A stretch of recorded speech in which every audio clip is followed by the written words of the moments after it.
¿Qué evalúa este módulo? En este módulo lo que buscamos es evaluar las competencias que se tienen para utilizar herramientas cuantitativas en el uso adecuado de información, en el manejo adecuado de la información que se presenta de forma cuantitativa, gráfica, sistémica, en diversos contextos de la vida diaria, en cualquier contexto de la vida diaria. Estas competencias, algunas de estas competencias las vamos a agrupar en una competencia general que vamos a denominar interpretación de datos. En esta interpretación de datos, ¿qué tenemos? En esta interpretación de datos vamos a agrupar dos cosas, específicamente dos grandes módulos, que va a ser una primera parte, que es las diferentes formas que las personas tienen de comunicar y comprender la información presentada en diversas formas. Las diversas presentaciones de un número, de las diversas representaciones de un número, las diversas formas de representación gráfica de un texto, así como formas verbales. Cómo las pueden comunicar y cómo las pueden comprender. Esa es una de las primeras. La segunda parte es la transformación que se hace en esas diversas representaciones. Cómo se puede pasar del lenguaje verbal al lenguaje gráfico, al lenguaje simbólico. Eso es en esta primera parte de interpretación de datos. En la segunda parte, que es la parte de formulación y ejecución de estrategias, en esa segunda parte, nosotros ¿qué tenemos? Tenemos toda la parte que es el planteamiento de estrategias a partir de necesidades que se presentan. En un contexto cualquiera, en un contexto de la vida diaria, nosotros podemos hacer interpretaciones de información sin tener una necesidad. Para esta segunda etapa, nosotros vamos a tener la necesidad de evaluar esa información de alguna forma. Entonces, al tener una información disponible, nosotros tenemos parte de esa información, no la necesitamos. Queremos indagar acerca de esas capacidades que tiene el individuo para decidir qué información es relevante y qué no en un contexto con bastante información cuantitativa. También queremos ver cómo plantea posibles procedimientos para solucionar el problema con unas necesidades específicas, como qué clase de procedimientos puede utilizar, cómo puede distinguir si existen varios procedimientos que sean válidos para solucionar la situación, y también queremos ver las soluciones que se presentan ante un conjunto de necesidades particulares. En la tercera parte vamos a tener la parte de evaluación y validación. En esa parte, ¿qué buscamos?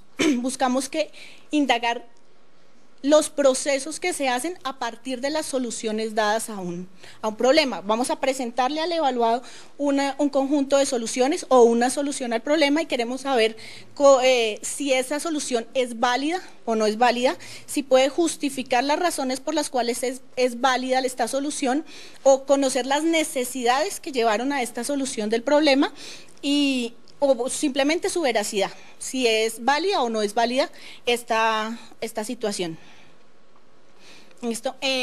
Esta competencia, como ya lo explicaron anteriormente, es una competencia, es un módulo que hace parte de las competencias genéricas, por lo tanto va a evaluar a quienes evalúa, a todos los estudiantes, de cualquier programa de educación superior.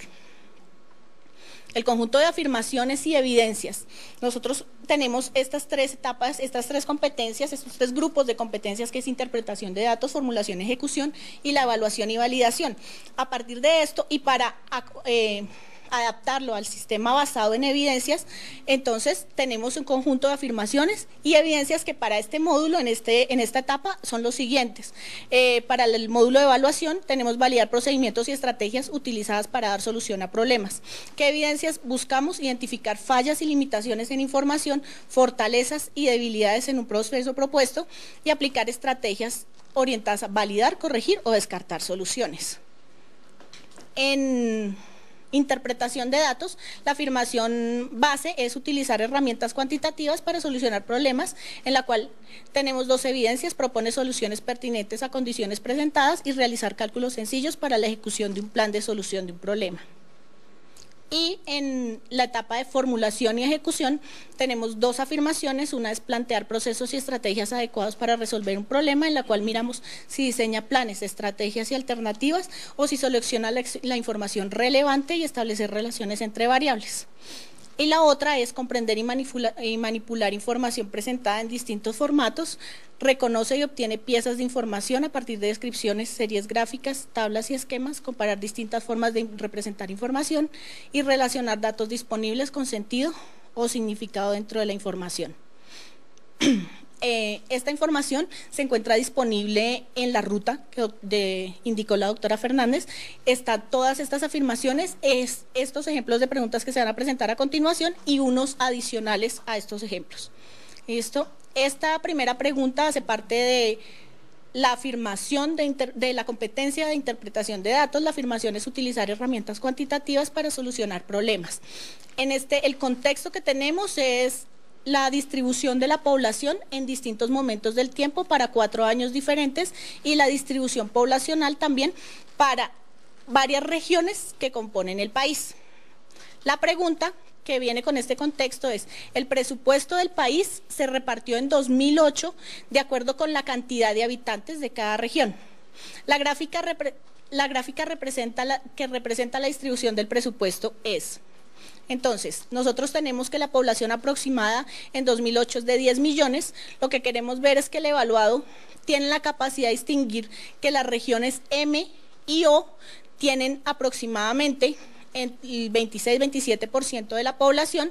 Las regiones N y P son regiones muy pequeñas y al sumar todas estas poblaciones no vamos a lograr conseguir los 10 millones de habitantes. Por lo tanto, hay otra parte del país que no está representado en estas regiones.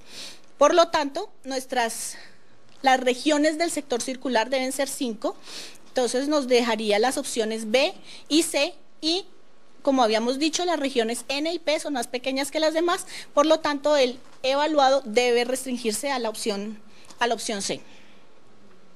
La segunda pregunta es también de interpretación, comprender y manipular información presentada en uno de distintos formatos.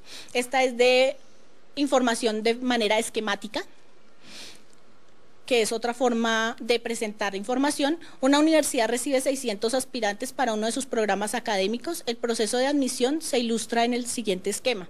Entonces muestra que hay 4 grupos, cada grupo tiene máximo de 150 aspirantes, y para aprobación tiene un puntaje mínimo de 50 puntos. Los que aprueben pasan a la prueba 2 y los aspirantes que superan la prueba 2 del grupo A y C serán admitidos los mejores puntajes, máximo el 16%. Igual sucede con los grupos B y D. La pregunta es: para que un aspirante sea admitido en este programa académico, ¿es suficiente que se encuentre entre? Entonces la opción es los mejores 24 puntajes de su grupo en la prueba 2. Los mejores 24 es el 16, equivale al 16% de los 150 aspirantes presentados. Por esta razón, esta es la opción válida. Como dije anteriormente, las demás preguntas, otros ejemplos de preguntas al respecto están presentados en la página en la dirección que la doctora indicó. La pregunta es: ¿se tienen en cuenta conocimientos específicos de matemáticas de nivel superior, como por ejemplo cálculo multivariado? En la prueba de razonamiento cuantitativo no trabajamos conocimientos de este nivel. En la prueba de razonamiento cuantitativo se dedica a evaluar la matemática que debemos conocer todos, independiente de la profesión en la que estemos trabajando. Es una prueba que se debe contestar y entonces los conocimientos que exigimos en matemáticas son conocimientos elementales. Sí hay unos conocimientos que se supone el evaluado debe tener. Nosotros lo que evaluamos son las competencias para utilizar estos conocimientos, no conocimientos de alto nivel. Los conocimientos son de matemática básica.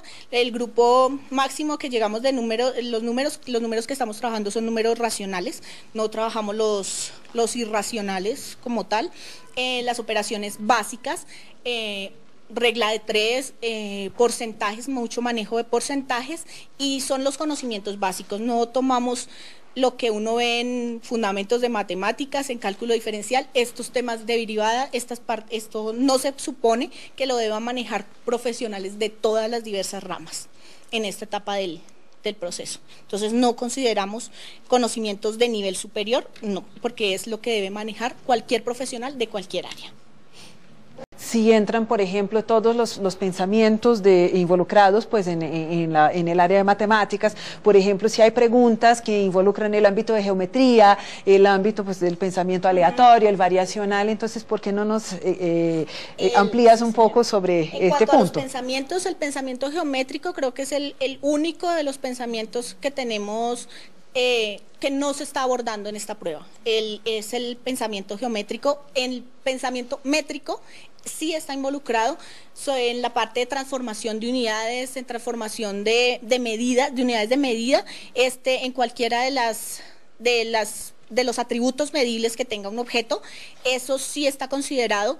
En pensamiento variacional, el pensamiento, ahí sí estamos trabajando ese pensamiento, pero no a nivel simbólico ni a niveles de órdenes superiores. Estamos trabajando lineales, funciones lineales, pues digamos para variacional, el término, la derivada se está trabajando a nivel nocional, muy como variación un asunto más de variación, de crecimiento, sin entrar en lo que es la noción de derivado, sin entrar en conocimiento específico, sino en la interpretación de este conocimiento en un contexto de la vida diaria.